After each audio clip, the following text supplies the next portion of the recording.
Ashrafi coaching classes के इस YouTube platform पर आपका हार्दिक स्वागत है दोस्तों। आज हम फिर से आपके सामने करंट अफेयर की क्लास लेके आए हैं। तो ये जो क्लास है वो ऑल एग्ज़ाम के लिए वेरी इंपॉर्टेंट क्लास रहेगी। तो आपको इस क्लास को एंड तक जरूर देखना है। अगर अच्छी लगे तो लाइक शेयर सब्सक्राइब जरूर करना है दोस्तों। तो हमारा जो सबसे पहला क्वेश्चन है वो है कि दोस्तों हाल ही में कौन से देश ने यूरोप में आईडी चेक मुक्त यात्रा क्षेत्र शेंगेन क्षेत्र में आंशिक रूप से शामिल हो गए हैं दोस्तों। तो कौन सा? बुल्गारिया और रोमानिया दोस्तों। कौन सा है? बुल्गारिया और रोमानिया। बुल्गारिया और रोमानिया की बात करें दोस्तों, जो यूरोपियन संघ के साथ उनके एकीकरण और महत्वपूर्ण कदम है। वर्षों की बातचीत के बाद दोनों देशों के हवाई और समुद्री यात्री को अब आईडी चेक मुक्त पहुंच प्राप्त है। हालांकि भूमि सीमा जांच जारी है, विशेष रूप से अवैध प्रवासन पर ऑस्ट्रिया की चिंताओं के कारण। 1985 में स्थापित शेंगेन क्षेत्र में 23 यूरोपियन संघ के राज्यों के अलावा स्विट्जरलैंड, नॉर्वे, आइसलैंड और लिंक्टेनस्टाइन शामिल है। इस विस्तार से पहले लगभग 3.5 मिलियन लोग प्रतिदिन आंतरिक सीमा पार करते थे। नेक्स्ट क्वेश्चन है, हाल ही में भारत नेपाल अंतर्राष्ट्रीय सांस्कृतिक कॉन्क्लेव कहाँ आयोजित किया गया? तो नेपाल काठमांडू के अंदर किया गया है। नेपाल है काठमांडू के अंदर किया गया दोस्तों। नेपाल काठमांडू की अगर बात करें दोस्तों, तो भारतीय नेपाली संस्कृति विद्वान संस्कृत अनुसंधान और शिक्षा को बढ़ाने के लिए एकजुट हुए हैं। काठमांडू में नीति अनुसंधान प्रतिष्ठान नेपाल द्वारा दिल्ली के केंद्रीय संस्कृत विश्वविद्यालय और इंडिया फाउंडेशन के साथ आयोजित 3 दिवसीय नेपाल भारत अंतर्राष्ट्रीय सांस्कृतिक कॉन्क्लेव में 120 से अधिक विशेषज्ञों ने भाग लिया। 5 सूत्री प्रस्ताव में वार्षिक सम्मेलन, अप्रकाशित संस्कृत पांडुलिपियों के लिए एक अध्ययन केंद्र, गुरुकुल के विकास के लिए समर्थन और संयुक्त अनुसंधान और प्रशिक्षण कार्यक्रम शामिल है।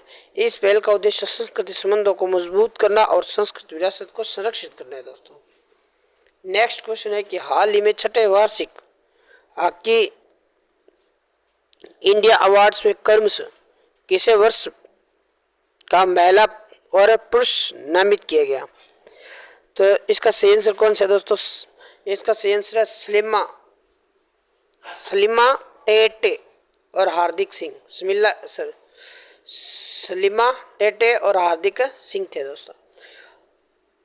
हॉकी इंडिया अवार्ड 2023 31 मार्च 2024 को नई दिल्ली में आयोजित किए गए। सलीमा टेटे और हार्दिक सिंह को क्रमशः वर्ष महिला पुरुष खिलाड़ी चुना गया। 2014 में शुरू हुई यह पुरस्कार भारत के शीर्ष हॉकी प्रतिभाओं को सम्मानित करते हैं। पंजाब के उप कप्तान हार्दिक सिंह ने FIH player of the year और बेस्ट मिडफील्डर का पुरस्कार जीता था। झारखंड की सलीमा टेटे ने एशियाई खेलों में उनकी उपलब्धियों के लिए AHF emerging player of the year के रूप में मान्यता मिली दोस्तों। तो नेक्स्ट क्वेश्चन है कि हाल ही में कौन सा राज्य वित्त वर्ष 24 में देश के कुल इलेक्ट्रॉनिक सामान निर्यात में 30% योगदान देकर इलेक्ट्रॉनिक सामान का सबसे बड़ा निर्यातक बनकर उभरा है? तो इसका सही आंसर कौन सा है दोस्तों? तमिलनाडु। कौन सा है? तमिलनाडु। तमिलनाडु की अगर बात करें दोस्तों, तो इलेक्ट्रॉनिक सामान निर्यातक है जो FY 24 में देश के कुल इलेक्ट्रॉनिक सामान निर्यात में 30% का योगदान देता है। अप्रैल 2023 में जनवरी तक तमिलनाडु ने इलेक्ट्रॉनिक्स आयात का मूल्य $7.37 मिलियन था, जो इस अवधि के लिए भारत के इलेक्ट्रॉनिक सिस्टम डिजाइन और विनिर्माण सामान के $22.65 मिलियन के कुल निर्यात का 32.52% है। ऐतिहासिक रूप से वित्त वर्ष 2012 तक तमिलनाडु इसी क्षेत्र में उत्तर प्रदेश, कर्नाटक से पिछड़ गया था। हालांकि हाल ही में वर्षों में तमिलनाडु से लगातार विकास का अनुभव किया है दोस्तों। नेक्स्ट क्वेश्चन है कि बुगोई और मेट्टूर पापनाशम बांध जो हाल ही में जल स्तर के कारण खराब खबरों में है। तो किस राज्य में स्थित है? तो पापनाशम ये दोस्तों कहाँ पर है? तमिलनाडु के अंदर है। कहाँ पर है? तमिलनाडु के अंदर।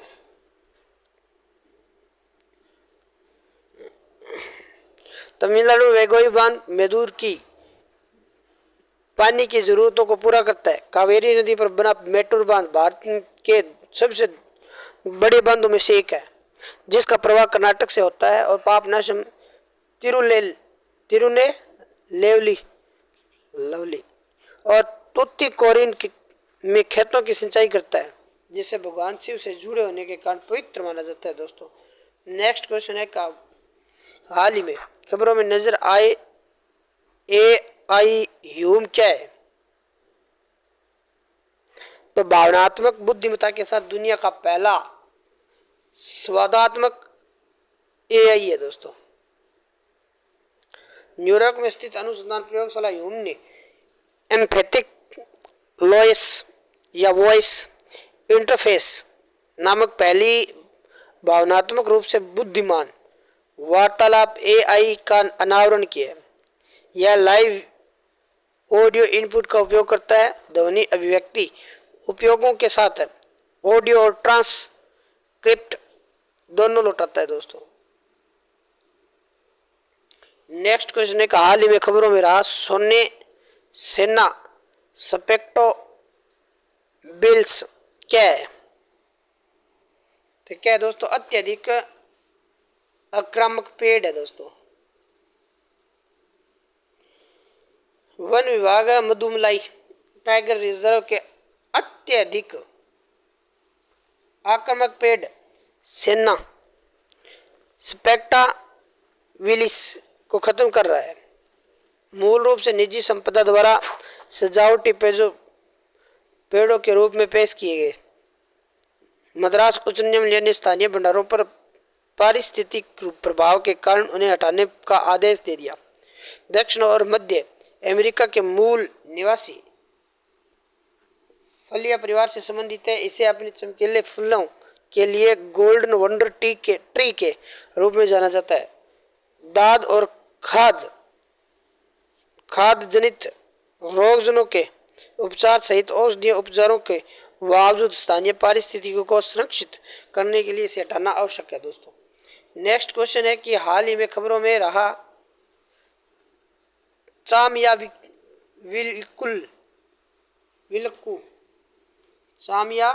विलक्कू उत्सव किस राज्य से संबंधित है? तो केरल से है। दोस्तों किस राज्य से संबंधित है? केरल राज्य से। चमयाविलक्कू या कॉटन कुलगरा महोत्सव केरल में देवी भगवती का उत्सव मनाया जाता है। पुरुष महिलाओं की पोशाक पहनते हैं और जुलूस के में दीपक लेकर चलते हैं। वे भक्ति के प्रति चमयाविलक्कू को पकड़कर मंदिर की परिक्रमा करवाते हैं। 10 साल के कम उम्र के लड़के कक्काविलक्कू दिन के अनुष्ठान के लिए लड़कियों की तरह कपड़े पहनते हैं। भारत के किस राज्य में हाल ही में प्रफुल्लित लहरें देखी गई है? तो केरल में देखी गई है।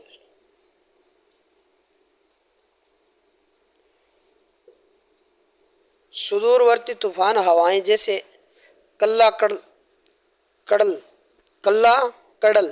कहा जाता है के कारण मध्य और दक्षिणी केरल में प्रचंड लहरों में तटीय क्षेत्रों में जलमग्न कर दिया गया।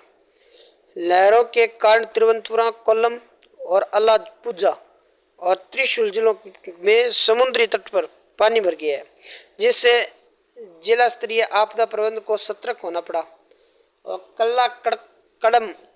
कडल हवा में ध्यान देने योग्य बदलाव के बिना अचानक बाढ़ का कारण बनता है। अधिकारी समुद्र पर न जाने की सलाह देते हैं और हाई अलर्ट तटीय क्षेत्रों में निगरानी करते हैं।